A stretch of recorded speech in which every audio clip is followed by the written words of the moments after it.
Syederalun untuk melancarkan arus transportasi angkutan barang dan penumpang di daerah perbatasan antar kabupaten kota.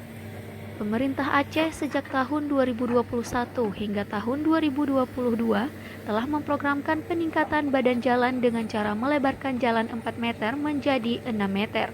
Kepala Bapeda Aceh, HT Ahmad Dade, saat meninjau pelebaran badan jalan Melabuh Aceh Barat sampai perbatasan Kabupaten Pidi pada Kamis 21 April 2022 mengatakan, Jalan Melabuh perbatasan Kabupaten Pidi ini merupakan salah satu jalan tembus lintas tengah yang dibuka pada masa Gubernur Aceh Profesor Dr. Ibrahim Hasan MBA.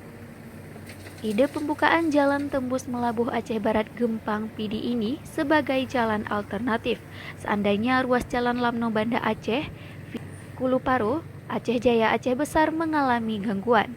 Pada tahun 2022, pemerintah Aceh mengalokasikan dana dari dua sumber yaitu APBA dan DAK APBN senilai 30 miliar rupiah lebih untuk pelebaran dan pengaspalan badan jalan tersebut.